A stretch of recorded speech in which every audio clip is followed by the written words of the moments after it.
And with Caitlin, she's a hard worker because of what she's been able to accomplish. But until you see that there's no wasted, movements, no wasted reps, no wasted anything, you just have such a level of respect for how she goes about her work every day. And understanding the spotlight that she's on, understanding the weight that she carries because of who she is. And I've said this before, like she's literally like Taylor Swift 2.0. Um,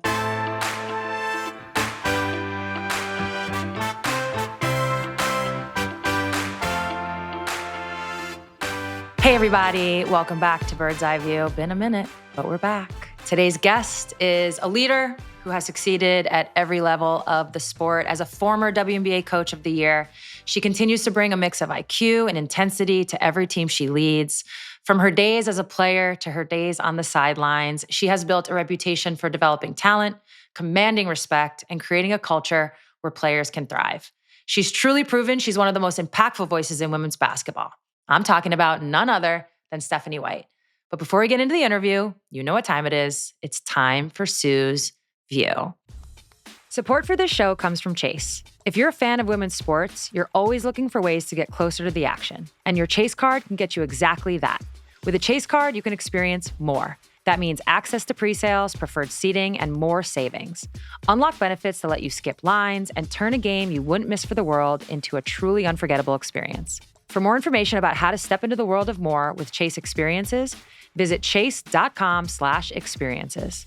Benefits available only to eligible Chase card holders. Deposit and credit card products provided by JP Morgan Chase Bank N.A. Member FDIC.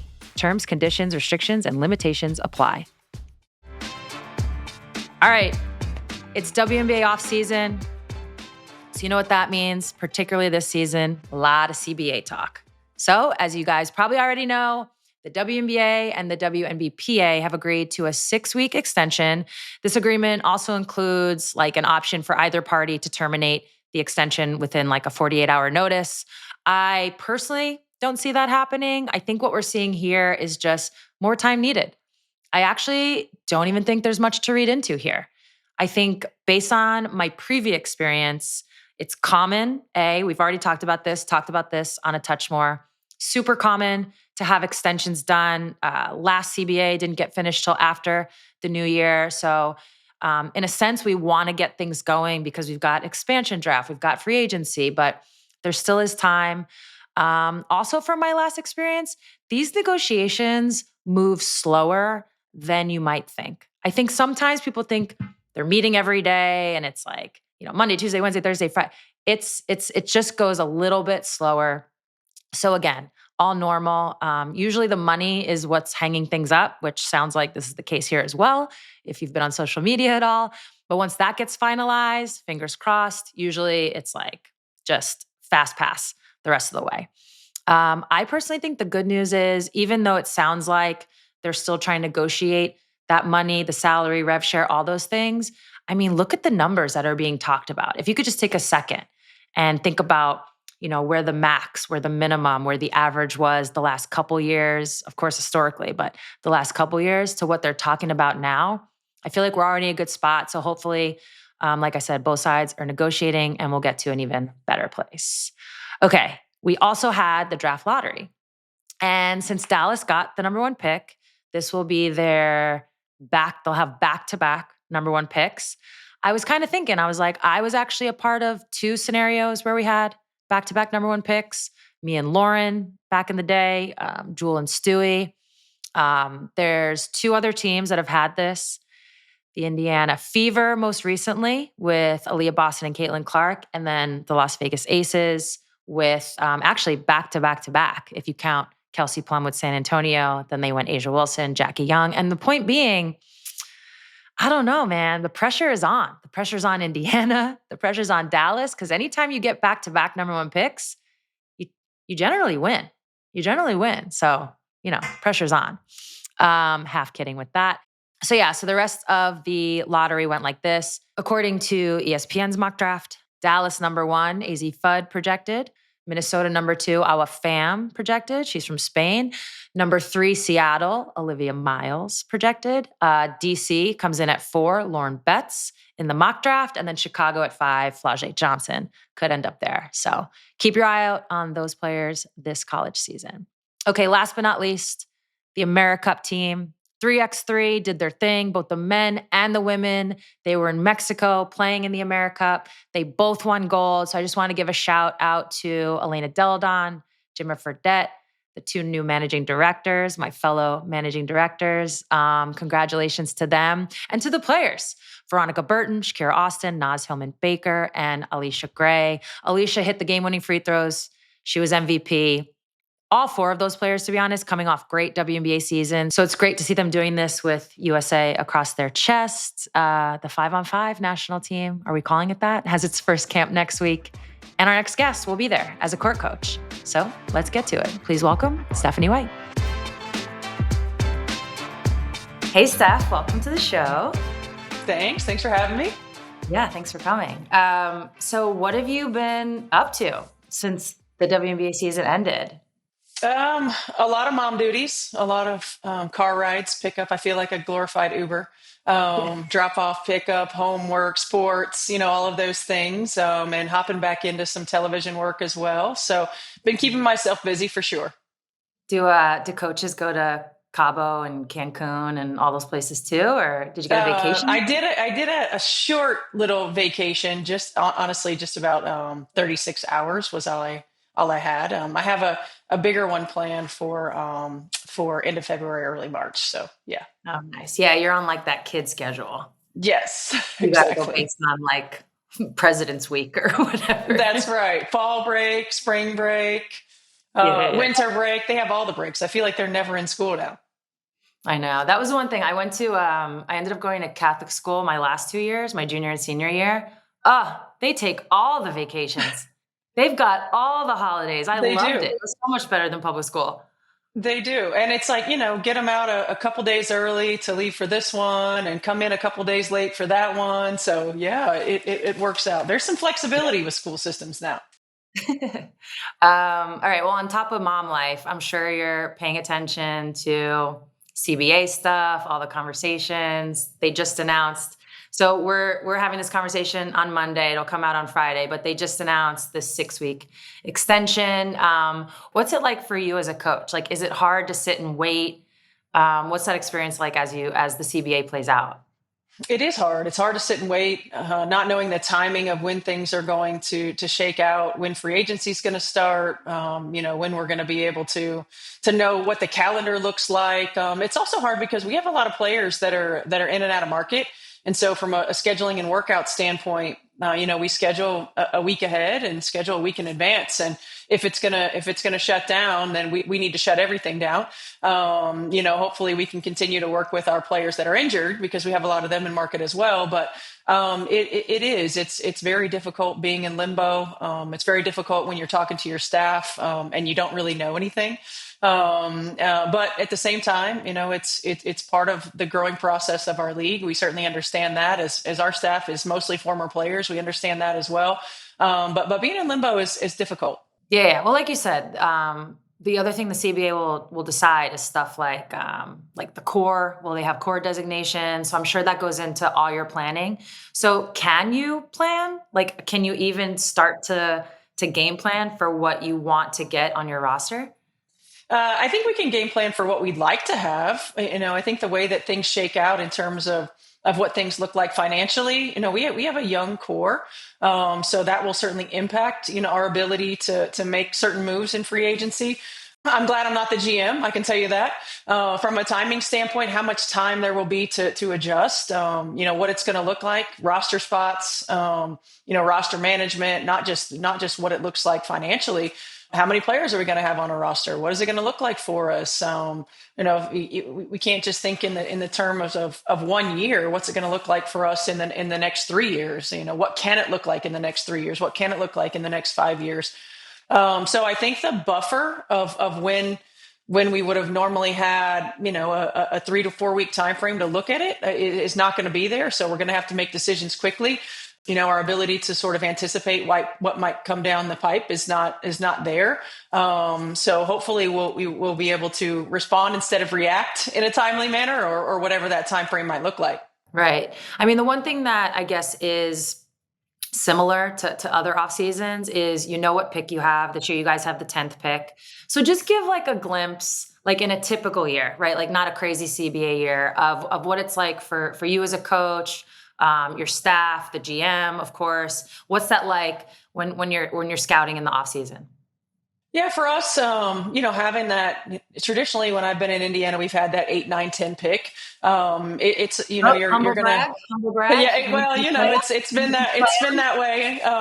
But we've also gotten really good picks, in those situations too. And I think back to like Elijah Clarendon or Jeanette Poland, players who can impact your team.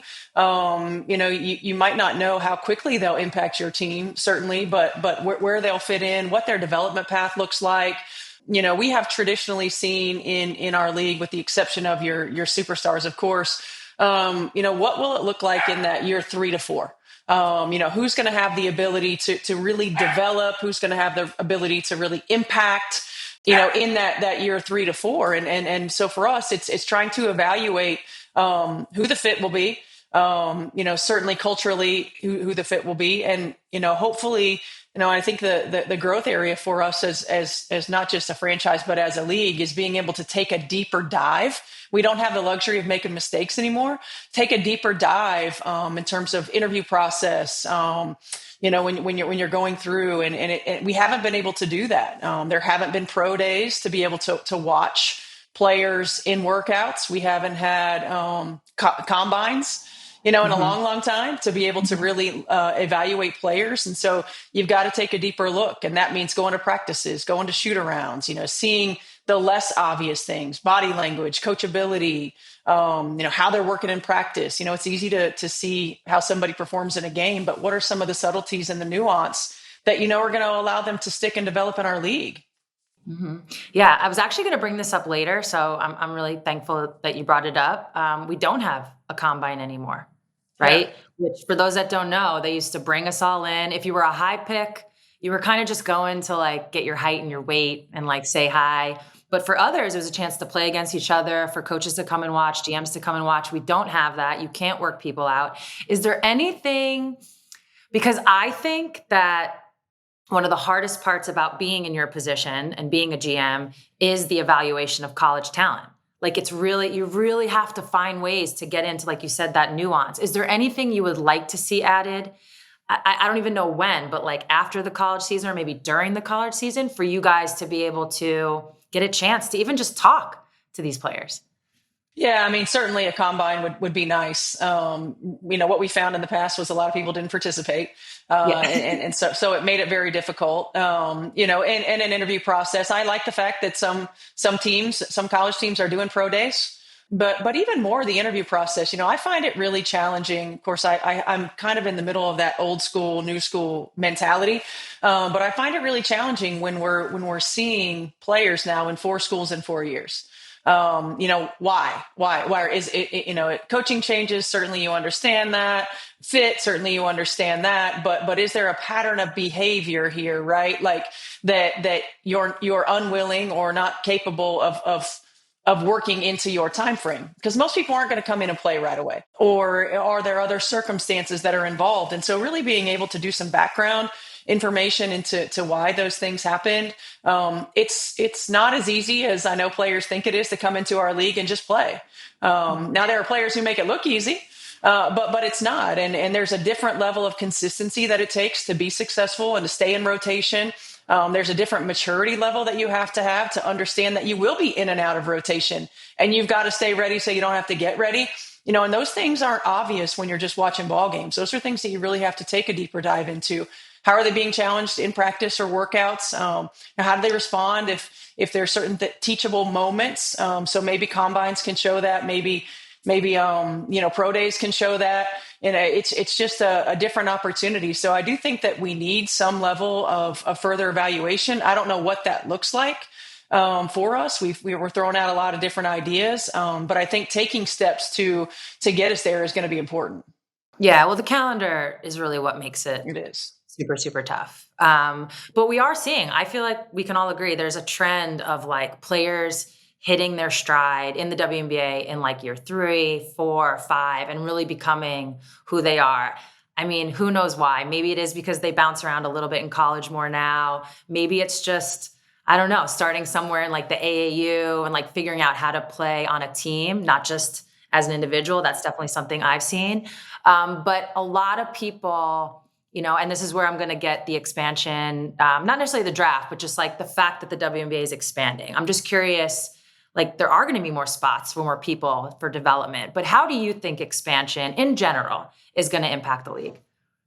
I think it's going to impact the league in a lot of ways. Certainly with the rate that we're expanding, not having roster spots is challenging. You're not going to have. You want to have players that are prepared and ready to go, that are prepared and ready to impact these expansion teams and franchises. We saw it a number of years ago. When I was a player and very early in my coaching career, where expansion teams weren't competitive, and they weren't competitive for a long time. I was a part of an expansion team as a player in Indiana, and it took us a long time. It took us a number of draft picks, and typically you really could only make those strides in the draft. Now with more movement in free agency, I think it certainly helps if you're in a market that free agents want to go to, if you have opportunity from a financial standpoint to pay good free agents. But certainly as coaches and as former players, I want to see roster expansion. I want to see us be able to really have the opportunity to develop young players and young talent. There are a lot of players who have potential to play in our league that just don't have opportunity because there's not enough spots. And because when you're holding an 11, 12-man roster, you got to have players who can impact right away. We've seen it from an injury standpoint. We've had to go the hardship route a number of times. If you have more roster spots, then they're in your system every day. They're working in your system and developing every single day. And then they're ready when their number is called. And I just think that roster expansions, for us as coaches, we want that to be on the table. Yeah. So as someone, we're going to get into all of your playing experience, your coaching experience, but you've been on both sides. So kind of like a two-parter, what do you think is the most promising part about our league right now? And then if there was like something you could change, what would it be? Yeah, I mean, I think certainly the most promising is that we've known that this league could be what it's starting to become for a long time, right? The interest level from the casual fan, from different fan bases, I think the excitement level in terms of the play and just the versatility and overall talent of our athletes. I think it's at a point where it's mainstream. And, it's been on that trajectory. And I think anytime you look at professional leagues, there is a trajectory. And we're still on it and we're still hitting it. And you get the influx of superstar talent. You get finally the carryover from the college fan to the WNBA. I think there are a lot of things. I believe it started in the bubble when you didn't have an opportunity because our seasons in the summer, it's tough. And we compete with a lot of different things. And the year of the bubble, everybody was sitting at home, and you get fans that sometimes for the first time saw our league.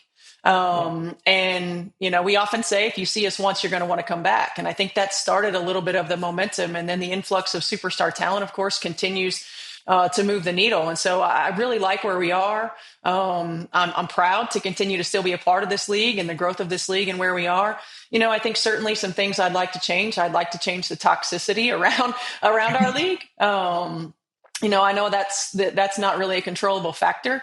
I love the fact that the women in our league are always on the forefront of social change. I think that we have sport in general but women in particular. That's a very prideful thing that I love about our league. And I think we want to continue to look to expand the footprint, to look to make our season longer. It's tough with the calendar. It's tough with everything that we have to compete against. But these women deserve the opportunity to have this as their only job, number one, and to be able to play a true season and to have an off season so their bodies can recover and their bodies can recuperate. And hopefully we won't see the same amount of injury that we've been seeing recently. Absolutely. Speaking of opportunity, we're also seeing, and there's a lot of conversation about the opportunities in the coaching ranks, right? So there was a bunch of vacancies this year. The last one just filled. New York hired Chris DeMarco. And again, I don't even have to like go into it. We know the conversations that are happening. I'm just curious because I had Sandy on a couple weeks ago. We talked about it a little bit. You know, you guys have a lot in common in that former players, now top WNBA coaches. What are just your general thoughts on like the new hirings we're seeing, but also just like that pipeline in general? Yeah, I think certainly it's a much more attractive job than it ever was. With the talents, with the pay scales, changing and things like that. Yeah, exactly. Nobody wanted to be in it when the money wasn't there. That's certainly true. I think that as a league and as a whole, we got to continue to grow our pipeline. Former players that are getting involved.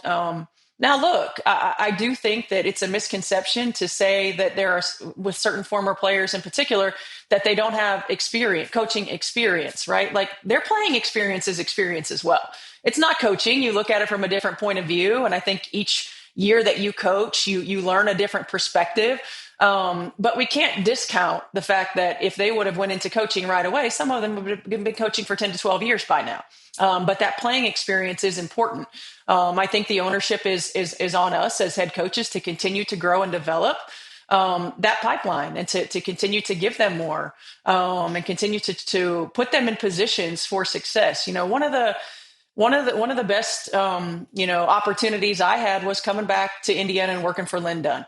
Lynn put me in positions in practice every day, in her office every day, where we were having conversations about situations and about substitutions. And she challenged me. Oftentimes I felt like we were talking in circles, but she challenged me to think in different ways and to think about, the contingency to the contingency to the contingency. What's the counter to this? What's the counter to that? Well, finally, if we get 5 down, I'm like, Lynn, we're screwed. Like we can't do anything about that. But I think that she in particular put me in position to understand what was going to be necessary at the next level for me. And moving that one seat is a big difference.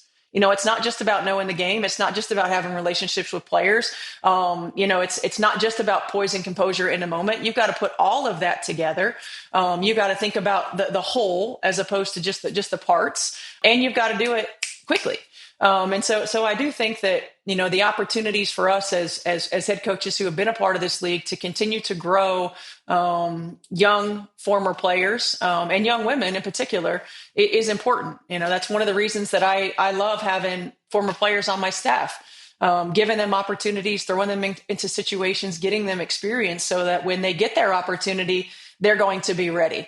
But I also want us to have former players in GM roles and president roles and at the commissioner's office and, in the league, because we do see it from a different point of view. And we're not just hiring, necessarily a name, or a candidate. We're hiring the right person for the job. And we're hiring someone who continues to value our league and continues to move the needle for our league. Support for this show comes from Chase. There's no feeling more electric than seeing a game live. When you're surrounded by other fans, the anticipation before kickoff is almost palpable. And then things really get rolling, and you get to witness season-defining moments in person and join in on the roar of the crowd. It's truly a feeling like no other. Especially if you're a fan of women's sports, you're always looking for ways to get closer to the action. And your Chase card can get you exactly that. With a Chase card, you can experience more and make those unforgettable moments even better with access to pre-sales, preferred seating, and savings. Score prime seats at top venues with your Chase card and enjoy the best views at your favorite events. Simply tap the Chase filter or enter your offer code on ticketing sites to enjoy access to the best locations in the house. For more information about how to step into the world of more with Chase experiences, visit chase.com/experiences. Benefits available only to eligible Chase card holders. Deposit and credit card products provided by JPMorgan Chase N.A., member FDIC. Terms, conditions, restrictions, and limitations apply. Yeah, I mean, I couldn't agree more. Back to what you were saying about players' experience from playing and how that can kind of segue into coaching.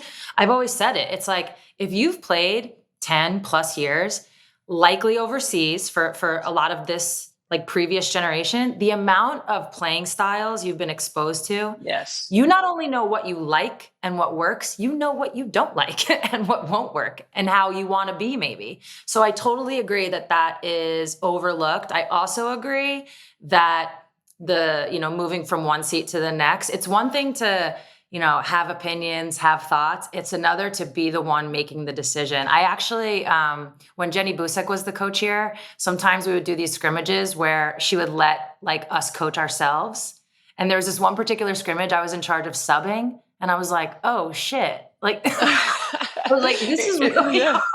And it was in that moment, like truly, by the way, at this point, let's call me like 34. I was literally like, oh my God, like this is a juggle that I never really anticipated. So full respect for that. And yeah, I think it's great that Lynn challenged you in those ways.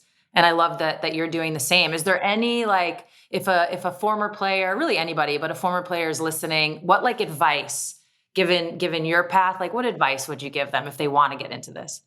Yeah, I think first and foremost, it's continuing to watch film, continuing to think of the game in different ways. It's not just watching. You watch sometimes as an athlete, and I was the same way as a player. And you're watching it from a selfish point of view most of the time, right? And you're not seeing sort of the nuance. It's like the value of the hockey assist. There are different values of the nuance that happens. Thinking about every player when they come out of the game wants to know, why am I coming out of the game? Well, sometimes it's not always what you did or didn't do. Sometimes it's combinations. Sometimes it's matchups. Sometimes it's, hey, Kelsey Mitchell was sitting over here for 3 minutes. That's too long. She's got to get back in the game. Something like that it might be, and starting to think about it from a different perspective. I had a coach in a different sport talk to me one time. I was just asking a lot of questions about coaching. I was an assistant coach at the time. And he said, as a player, you see the game from like 10,000 feet. As an assistant coach, you see it from like 25,000 feet. And as a head coach, you got to see it from 75,000 feet. You have to see everything. And so continuing to challenge players to think about time and score situations when they're watching film, to think about what are you willing to give up? What are you willing to live with? To think about who do you want to have the ball in their hands and why? I'll never forget, I have this story about Katie Douglas. When she was playing in Indiana, we were at the Fever, and she was like, Steph, why don't we run this play? And I'm like, well, Kate, who do you want to run it for? Well, I don't know, just like thinking about those kinds of situations. It's not as simple as just putting the ball in somebody's hands and letting them go make a play. Not anymore, because defenses are too good. You got to get them the ball on the third side of the floor so that they can make a play, not in the first action. Like, that's not going to happen. And so just thinking about it in different levels, and continuing to watch the game and think about situational basketball and think about substitution patterns and efficiency, in the game, and to just start thinking about it from different perspectives. Yeah, absolutely. I brought up Sandy already. I said you guys have a lot in common. I asked her this question. You guys, do you know that you were like traded for each other? Yes, we were. Miami. Yeah. So you guys are connected. She gets picked in the expansion draft, goes to Miami. Then, I'm sorry, gets picked by Indiana. Sorry. And then you guys, there's a whole flippity-do that happens, which brings you, a little swap that brings you to Indiana. But as I was kind of like, so I'd already researched that looking at Sandy, and then I was kind of doing a little research on you, just getting the details. I already knew the gist. And as I'm looking through, okay, I'm actually going to speak for you for a second from my perspective. So you were picked 21st in the 1999 WNBA draft. You were the third college player picked. Do you feel robbed? I feel like you have to feel robbed. I would feel robbed if I were you. You did get picked 21st, but you were the third college player picked. To me, that's a third pick. I don't know. Do you feel robbed? I was taken in the same draft. So I went to Charlotte in my rookie year, and Dawn Staley was chosen in the first round to go to Charlotte. So, when you're taken by the same team behind a Hall of Famer, it puts a different perspective certainly on it. But yeah, I think there's a little bit of you that feels like, oh God, like, why did they have to come in this draft? Come on. Why did they have to come in this draft? You're the third pick from now on. If anyone asks, 1999 third pick. It was like Shamiqua Holtzclaw was the first college player. And then Michelle Van Gorp was the second. That's and right. You were the third. I'm just like, that has to be changed. They have to like separate that out. Yeah. That's an asterisk by that draft. Yeah. Yeah, literally. But if you can go back, and we already mentioned, having combines back then. So did they have a combine back then when you were in your draft process? Did. Yes, they did. But I was actually injured. I didn't do it.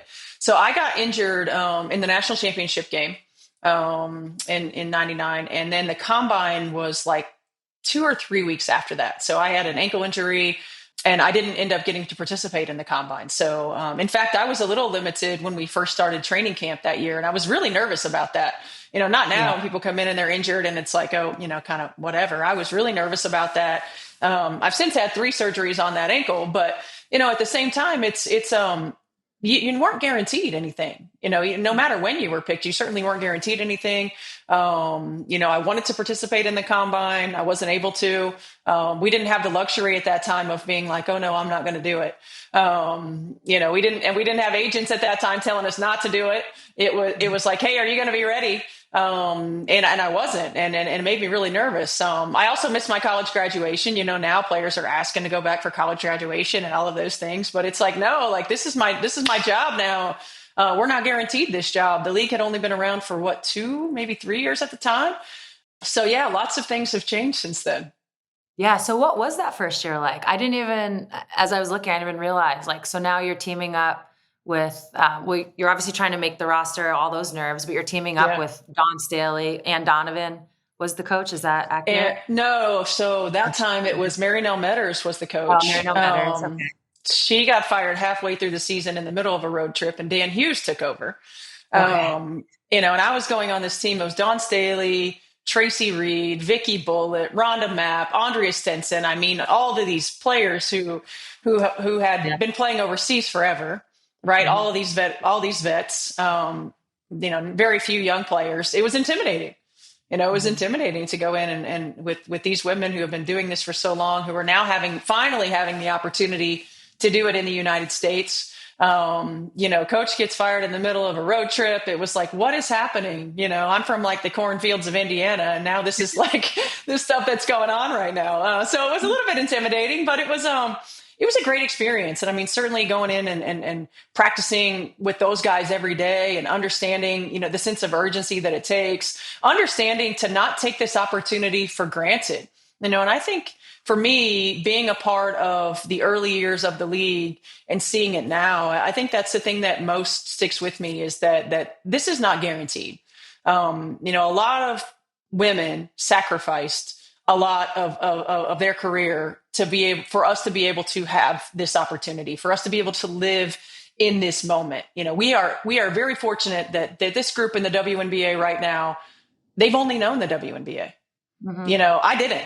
Yeah. In fact, I was a sophomore in college before I was like, oh, I can maybe continue to play basketball. I mean, I had already kind of wrapped my mind around the fact that as soon as I graduated, I was done. I didn't think about going overseas. I didn't think about all that.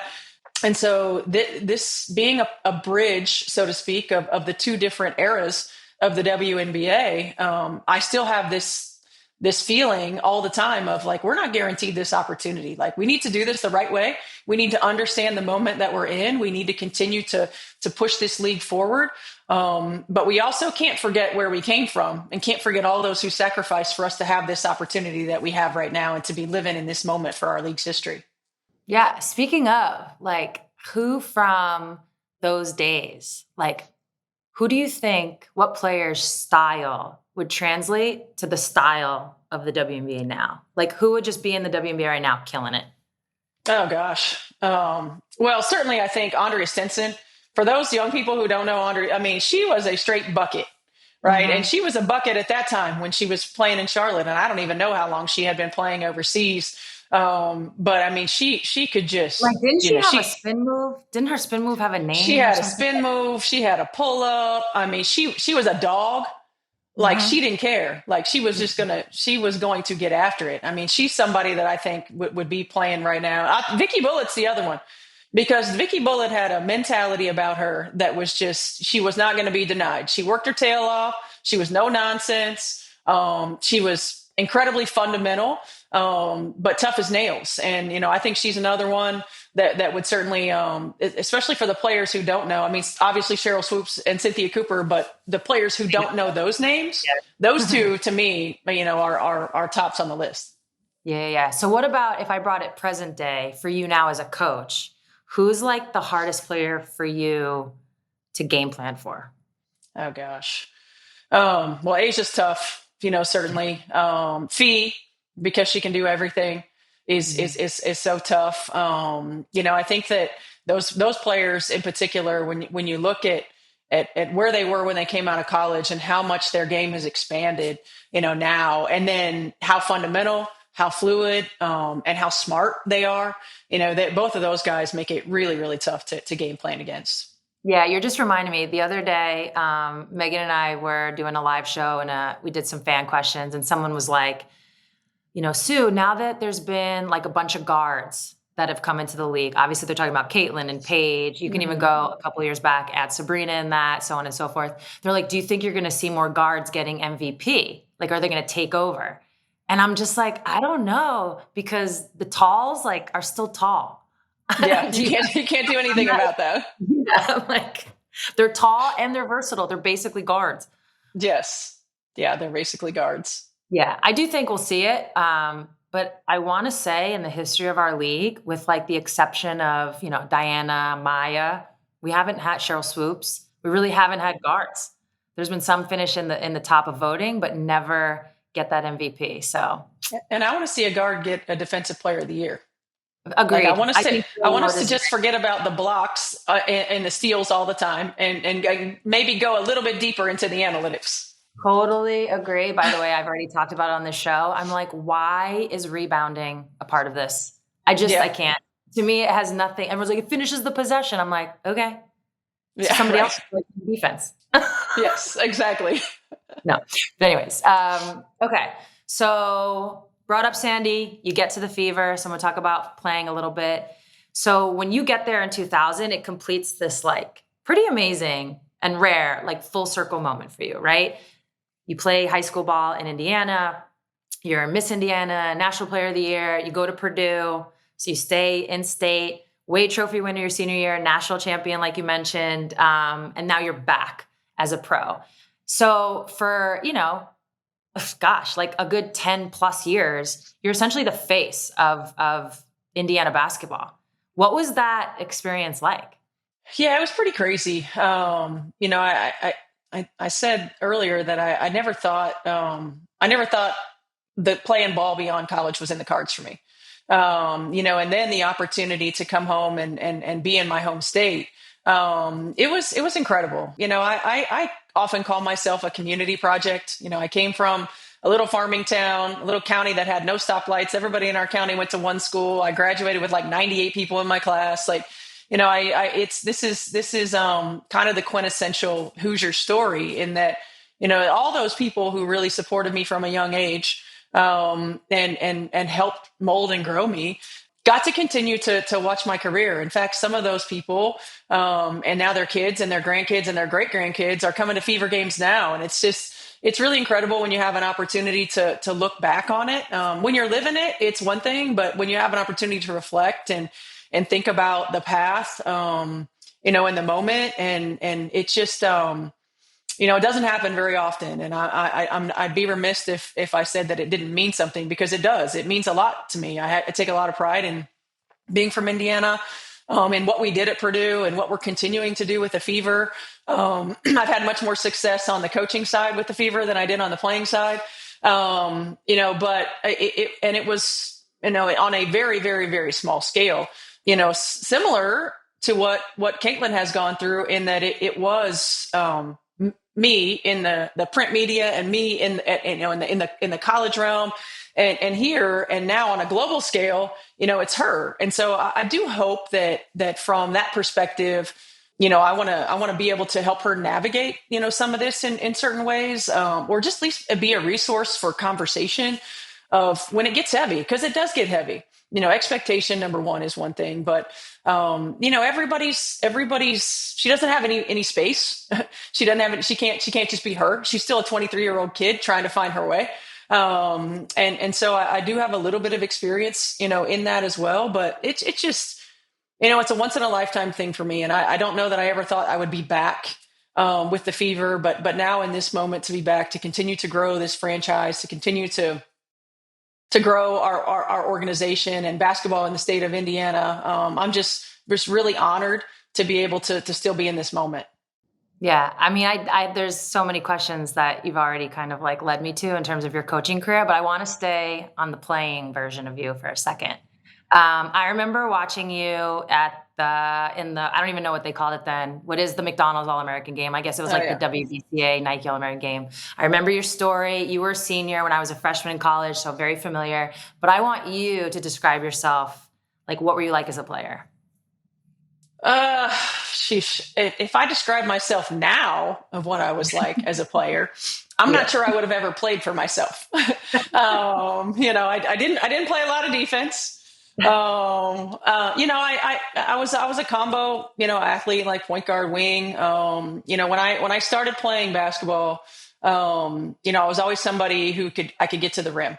I remember when I was a freshman in high school, I shot 3 3-pointers. That's it. I made one of them. I was like a 70 something % free throw shooter. It was awful. And so then I really worked to become a shooter, which is eventually what I became, known for. It was a different time. I played with guys growing up all the time. So I feel like that gave me a toughness. It gave me a competitive spirit and a competitive fire. Like I didn't want to lose to them. They didn't want to lose to me. When I say, players are a little bit crazy, like a little bit psycho, like I was a little bit psycho.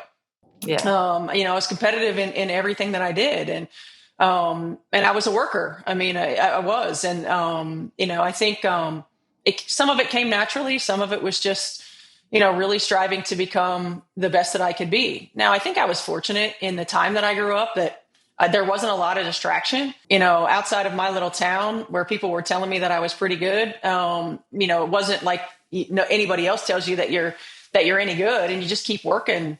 I loved AAU basketball at the time. It wasn't like it is now where you're playing in all these tournaments all across the country, heck, sometimes across the world, against the best all the time. You only got one opportunity to play the best teams in the nation, and that was at the national tournament, and you had to earn the opportunity to go there. Right. And same thing with playing pickup or playing, with the guys. It's like, if you didn't win, you didn't get to stay. And so it was all about winning.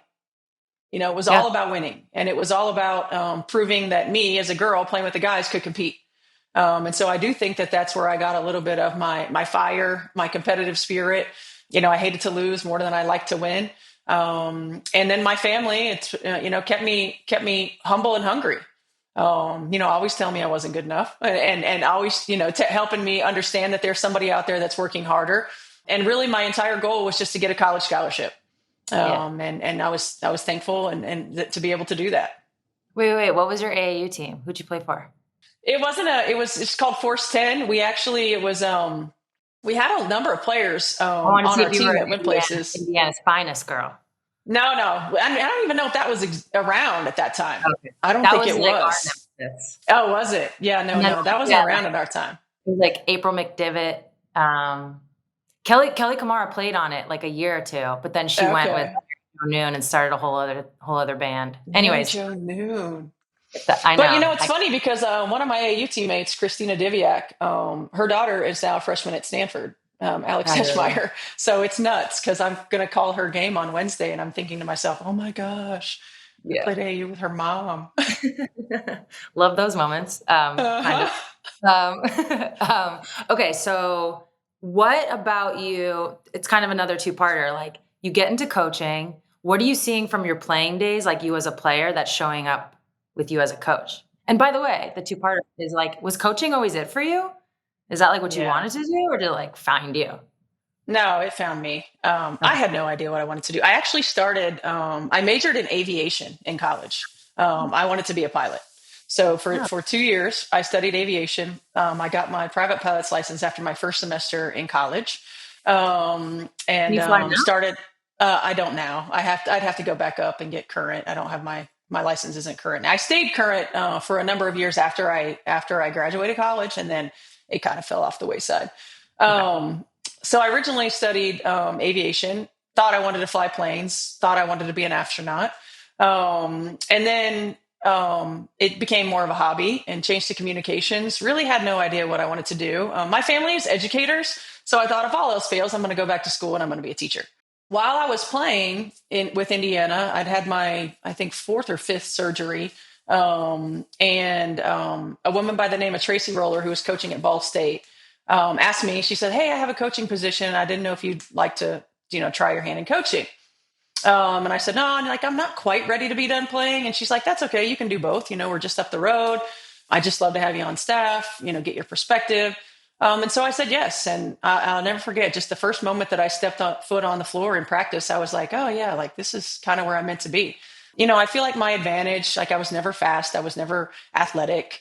My advantage was always skill set, work ethic, and IQ. I saw the game in a different way. I saw it one or two plays ahead. My instincts were pretty good. And that was the advantage that I had. And all of that really naturally came in coaching. I had to learn how to be a better communicator. I had to learn that just because I see it doesn't mean that everybody else does. So how do I get it from here to there? I had to learn to not just think one or two plays ahead, but to think three or four, to think strategically. I had to learn all of those things. It's a different level of work. I think every player thinks that they can coach. But it's not as simple as like just, watching, cut ups of film. Like we're watching like 6, 7, 8 games. Control. I think they forget about, myself included, the control part. Like you have no control as a coach, whereas a player, you have some, and not having is a totally different. Actually, how did you adjust to that? That was the hardest thing. Not having the ability to make the play, to make the read, to communicate it, on the floor. Like, why can't you see what I see? That kind of thing. And it takes years of maturity. It takes years of understanding how to, part of being a great point guard is how you communicate with your teammates, right? To get them to get to where you want them to go. Trick them in a sense to get them to where you want to go. And so continuing to really learn how to do that as a coach, and I think very young in my career, I was still very much, you have to do it this way. Like, it's not control isn't the right word, but you got to treat everybody the same way. You got to communicate to everybody the same way. There's one standard and there's only one way to do it. And then as you evolve and you learn that you can communicate with different players, in different ways that can help them be their best without lowering the standard. I think that was the biggest growth edge for me. Was just not being that kind of like hard ass. Like, I grew up down the street from Bobby Knight. So this was not, that's what I saw growing up. Bobby Knight and Gene Katie. And the way that they coached was a certain way. Right. So really learning that. Yeah. Not too far down the street. Yeah. Yeah. That's a whole different ballgame. Kids today would die. No, they would die. No chance. They could not handle it. No, absolutely not. So you bring up Ball State. So now we're kind of like entering your coaching career. You had a couple stops in college. You end up in Chicago for a couple years. You already mentioned coming to Indiana for the first time with Lynn Dunn. You guys win a championship. Epic. Yes. That was an incredible run. I'm going to circle back on that because I feel like there's some similarities to maybe what happened this past year for you. But you then go to Vanderbilt. So just kind of take me through the decision after becoming the head coach with Indiana, and you get to the finals. You have a pretty good second season as well. Talk me through the decision to go to college, to choose Vanderbilt, and just what that experience was like.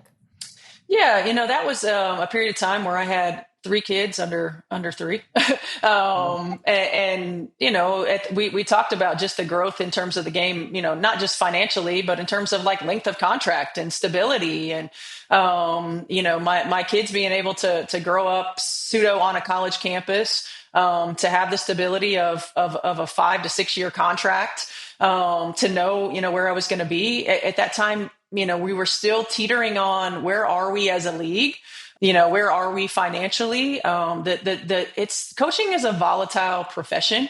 And as a young coach with 3 children, I was nervous about what happens if it's not here anymore. What do I do? There's not a lot of stability. And so, that really factored in heavily. At that time, I missed college sports too. I was working in television, and so I was around college sports a lot. I miss community. I miss camaraderie. Coaching in the W at that time, it was like as soon as the season was over, everybody was gone overseas. And then it's just like you're here again and it's just you. And so I missed a lot of that as well. There is a certain community that you get being on a college campus and being with, other college coaches and being just a part of something bigger than yourself. So I miss that as well. So there were a lot of factors that went into it. Nashville is still my home. So I like it down here a lot. And things didn't work out. And sometimes it's like that, we couldn't get it done here in a way that we would have liked to. And then fortunately for me, and certainly as women in this industry, we don't get a lot of second chances. And I think fortunately for me, I was able to get another chance and another opportunity. Thankful to be able to take advantage of it. Yeah. So you're speaking of Connecticut, who you end up joining in 2023. That was a team that was fresh off the finals. They had just made a finals run. They're very, I would say, like extremely veteran. Had some young pieces like Ty Harris, but very vet-laden team with like AT, DB. So how'd you approach joining like a veteran group? Because we all know how the WNBA is. Like that's, they're not always the easiest. Not always the easiest. No, I think, for me, it was an opportunity. Like there was not a lot that was that they needed at the time. They were right there. I think that sometimes you find in sport, and especially in professional sport, that you just need a new voice. You need a new energy. You need a new vibe. I think that's what it was in Connecticut. Certainly the opportunity for me to work with Jen was like right away a no-brainer. She's another one. I remember, you were talking about, you being a senior or me being a senior when you were a freshman. I remember watching Jen when I was a young player, and just the way that she played the game and her competitive spirit and competitive fire and just relentless, just always playing her ass off all the time. And fortunately for me to be able to get to know her on a human level too, to just see what a great human being she is. There's a reason why she's had such great success, and so it was a no-brainer to be able to go work alongside her, and to be able to coach, elite athletes and, AT and DB and Bree Jones and, a core group who had been there. We didn't quite get over the hump, back to the finals, like in a way that we wanted to. But it's tough sometimes with veteran players because they're a little bit stuck in their ways. But those guys were very open to us coming in and adjusting the way that we played. There wasn't a lot that we had to do because they set the standard. I'll never forget, they were a little bit late coming back after their overseas commitments that year. And just the intensity level, as soon as they got back to practice, it just went to another level. They just compete. AT is one of the fiercest competitors I've ever been around. I often compare her competitive spirit to Tamika's because it's like they both just refuse to be denied. Yeah, they will. And they do. They will their team. They allow your team to do things that people might not think you're capable of doing. And so it was a really great opportunity for me. And those guys, led in the way that we needed them to lead for us to set the tone and be what we thought we were capable of being. Mm-hmm. Yeah. I mean, I know you didn't win. I know the expectations were high, so there's some disappointment there, but you were coach of the year in your first year, 2023. You guys broke I think your season win records the next year, which then takes us to the opportunity to have this full circle moment appear again. So you end up back with the Fever in 2024. So now you go from, 2025. So now you go from like this veteran team where you're kind of like coming in, they've just done this finals run, to now like a very young team, at least the core group. Like I think some people, for some reason, I feel like people talk about Kelsey Mitchell in this way. Maybe it's just me, like she's older. I mean, she literally just turned 30. Like the kid is but she's in her prime, So you really do have like a core young core group. So talk me through just like going from a veteran team to now this like young core. You definitely add vets, but what was that? Like, what was your approach, or how was your approach different when you got to the Fever last year? Well, we had a lot more practice time. I can tell you that. Okay. If instead of it being those little 40-minute quick sessions, a lot more practice time. Not just were they young. No, you can get through a lot more quickly. Oh, okay. No. You can get through a lot more. I only wanted to go for 40 minutes when I was 40. No, that's ideal. That 45 minutes to an hour is ideal. With young players, you're having to repeat things a lot. Right. And there's oftentimes a lot of slippage from one day to the next. Like it's not always about building. It's hey, we just did this yesterday. We have to do this again. Or if we want to play, a certain defense, a certain, like we want to play a horn set a certain way, like this is our base way we're going to play it. We shouldn't have to go over that and shoot around every single day. Just our adjustments, right? Well, with a young team, sometimes you do. So a lot more time in that. It was also a team in Indiana that had been in the bottom of the league in defense. And so we spent a lot of time just on defensive expectations, defensive principles, defensive dynamics. And we didn't have to do that in Connecticut. I mean, that was a team that had always been really good defensively. Of course, when AT sets the tone, so we had to spend a lot of time, number one, teaching the basics of how we wanted to play on both ends of the floor, but in particular on the defensive end. Two, with some of the regression, just reemphasizing and drilling some things like, we could get away with in Connecticut a drill that covered 4 things at once. With young players, you can't do that yet. Now, my hope is that we're going to eventually get there. But certainly that. And, there's no substitute for experience. And this is a group that while they had some experience, they hadn't been there yet. They hadn't been there yet. And so understanding what it takes on a daily basis, there are some games that we lost early in the season and even late in the season that you shouldn't lose. That's the difference in whether you are hosting or whether you're going on the road, Right. which is then the difference in playing game 5 in your home arena and playing game 5 in an away arena. And so you have to learn those things. You have to understand the level that it takes every single day. I think, as coaches, it demanded more from us in terms of our energy, in terms of our ability to keep them at a certain level, in terms of our discipline to maintaining detail and not letting the slippage occur as much. So it was a different type of challenge, but it was a fun, challenge. It really energized us as a coaching staff. Yeah, you brought up Caitlin and just kind of maybe some similarities with what you guys experienced as young players. How important was it to forge that relationship with her for all the reasons? I mean, really important. I'd had just a little bit of a relationship with Caitlin from calling her games a number of times. When she was in college, but it was very important. Look, she's obviously the centerpiece of everything that we do. And most importantly for me was just connecting and building trust. I don't know how she does what she does and handles it so gracefully. I'm not sure, myself as a 23-year-old would have been able to handle it the way that she does and still perform at the elite level that she's able to perform, with and at. So building trust, getting to know her, I'm a firm believer that you have to coach and challenge your best players. And for me to be able to do that, I needed to earn her trust, and I need to be honest. Like I'm a very honest, transparent coach. You're going to know, what I'm thinking or where I'm coming from. And if you don't, and you certainly want to ask, but I'm going to be honest, and I think that I certainly appreciate that about her. And I'm also the same kind of psycho that she is in terms of competitiveness. Now it comes out in different ways. But we both just really want to win and we want to set ourselves and our teammates up for success. And so it was really important for me, right away with her, with AB and with Kelsey, honestly. I mean, they're the core 3.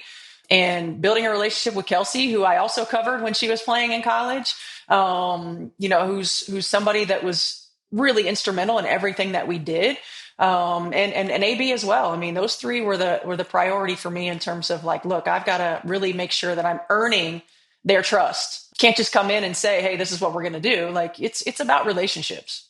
Totally. But the harder you are, meaning the more you're telling the truth, the more they're going to respect you. So it always kind of comes full circle in that way. What'd you learn about those 3 that maybe you didn't realize from either covering them in college or coaching against them? I think number one, just, with Kelsey's just a pro's pro. Mm-hmm. I mean, she's so low maintenance.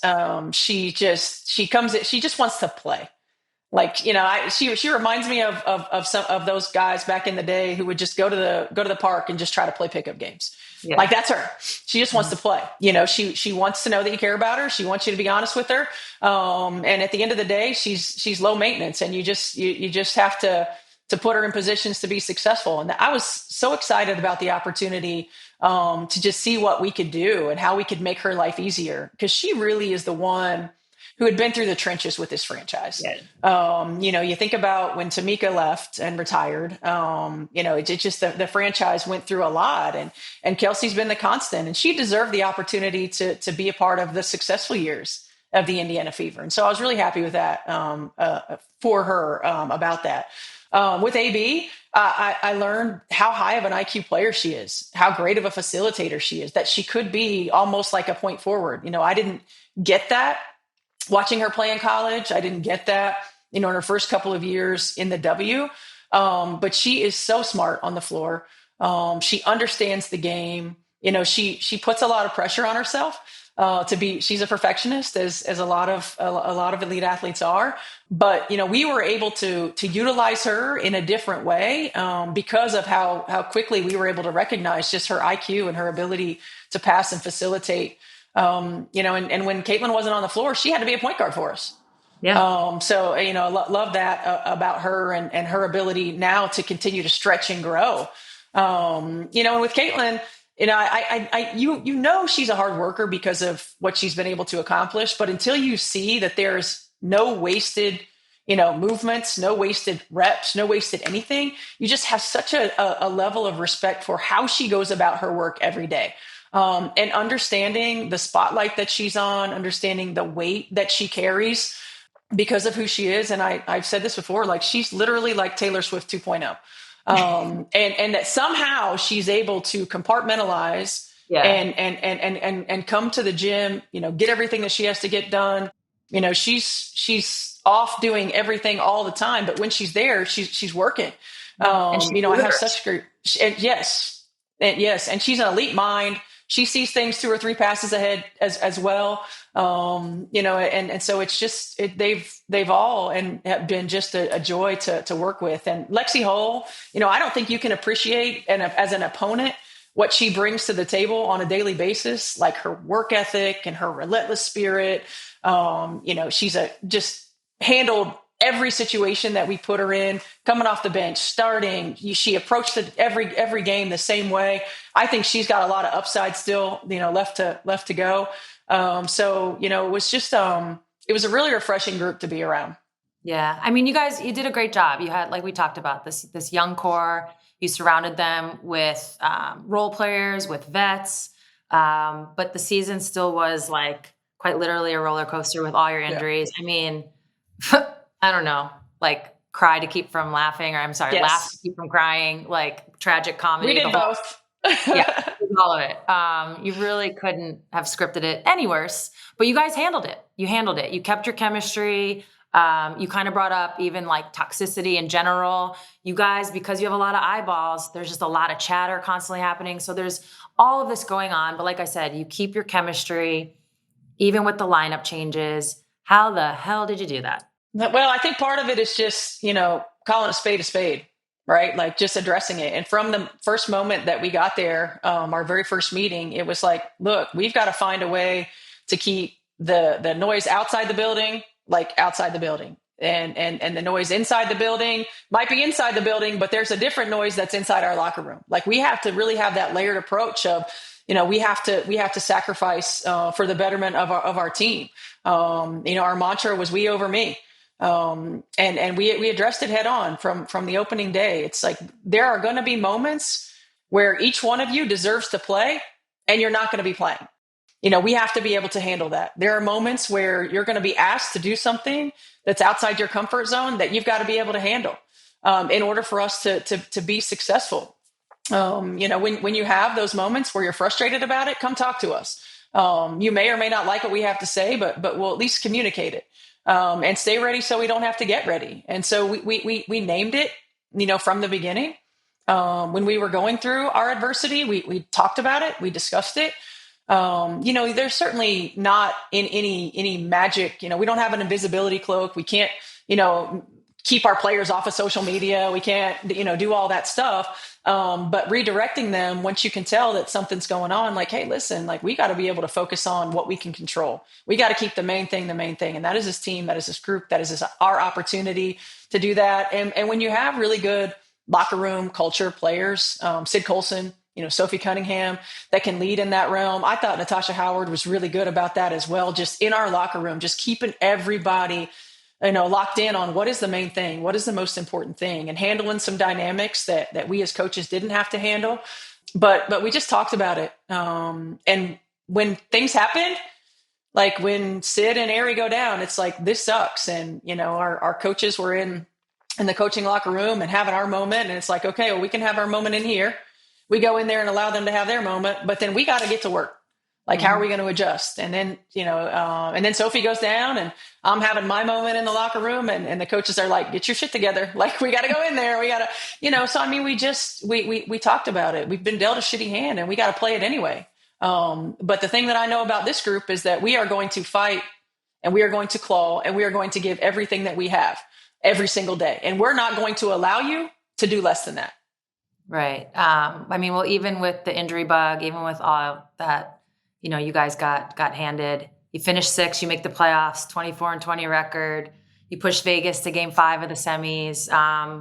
I would say that all the adversity like uniquely prepared you for this playoff run. I feel like you guys watching you against Atlanta, which wasn't an easy series. Yeah. It gave you a little confidence. And now you're like, shit, might as well see what happens against might as well go. Yeah, That's might right. as well. Yeah. But yeah, uniquely prepared you. And even, I mean, well, quick question. Have you watched game 5? No, I haven't watched it. game 5. I didn't think so. Think so. I'm like, as I was like, oh, I wonder if she's watched game 5. I asked myself, I'm like, I've never watched any of those games. No. Any game I've lost in that way, like season ending, whatever. No. But even when, Kelsey Mitchell, who gets like whatever happened to her, I forget the name of it. Even when that happens, that's the middle of the 3rd quarter. Mm-hmm. So you guys are already down like half your roster. You lose arguably, the key to your team at that point, like the engine, and you even continue to fight. You push the game to overtime, and then obviously in overtime, everything happened. But I mean, how do you, when you reflect on this season and the run, I already kind of brought up, it reminded me a little bit of 2012. You guys lose Katie Douglas in the semis. Yeah. You find a way to beat, the monster that at that time is Minnesota. When you reflect, like, when you look back on it, like, I know you didn't win a championship, but it still feels like a success. So basically, how do you reflect on this past season?